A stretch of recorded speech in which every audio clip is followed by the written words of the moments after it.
Have you ever thought of your body as a sacred temple, or simply a possession you own? And if it's sacred, why do so many of us treat it as though it's disposable, exploitable, or merely a vehicle for desire? Welcome back to the channel where we dive into the truths you might not want to hear but absolutely need to. Today we confront a powerful and unsettling teaching from the revered Master Miao Lian, who reveals something many modern people are completely unaware of. Your body is not truly yours, it's the karmic tool shaped by your past actions. And what you do with it now is shaping not only your future life but your spiritual destiny. That sounds intense, right? But this is not just religious philosophy, it's a wake-up call for anyone who takes their spiritual growth seriously. We often think of karma as some abstract cosmic force, something that happens out there. But Master Miao Lian teaches that karma is intimate. It is happening within you through you.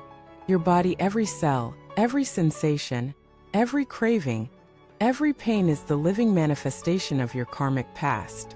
And the way you treat your body now is creating the karma of your future. Let us sit with that. That pain in your back?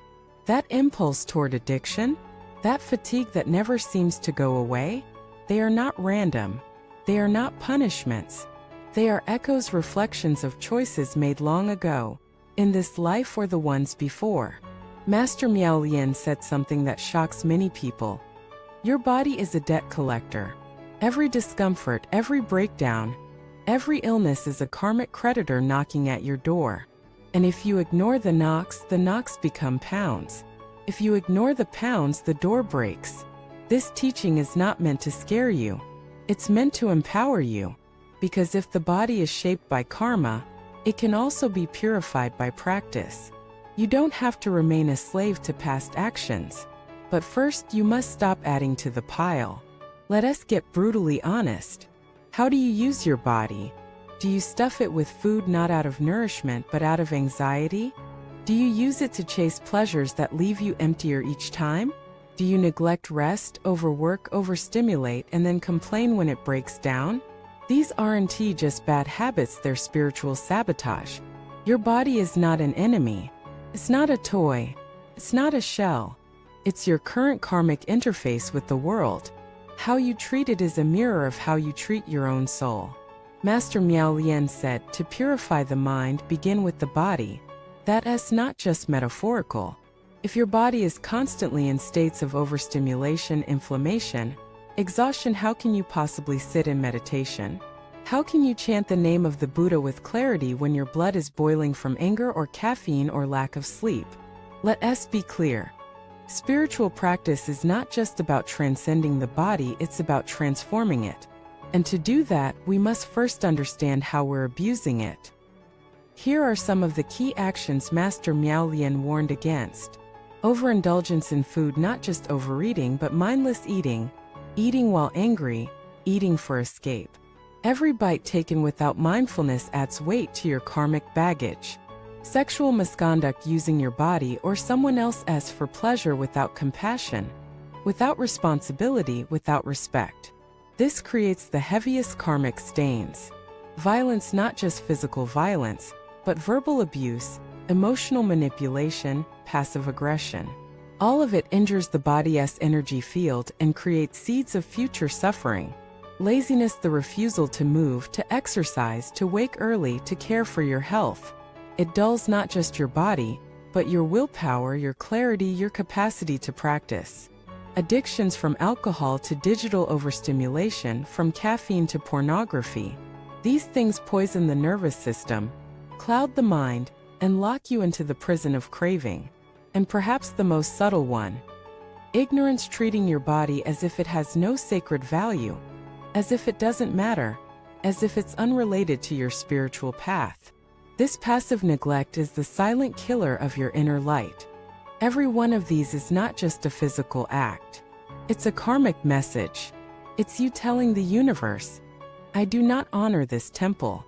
And yet, within this painful truth lies incredible power. Because you can reverse this. Master Miao Lian offers a path not of punishment, but of renewal. Start by bowing, not just physically but emotionally. Acknowledge the damage done. Offer repentance. Ask for guidance. Then purify. Begin each day with reverence. Wash your face as if washing away lifetimes of delusion.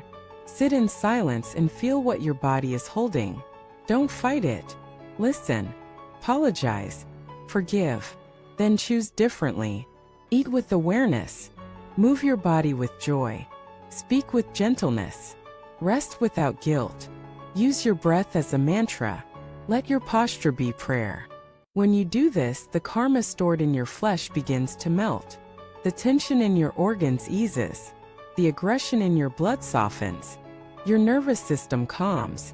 Your heartbeat becomes a metronome of presence. And then the real transformation begins. You start to feel light, not just physically but spiritually. You start to hear your intuition again. You start to crave silence more than stimulation. You start to notice that your body, once a battlefield, is becoming a sanctuary.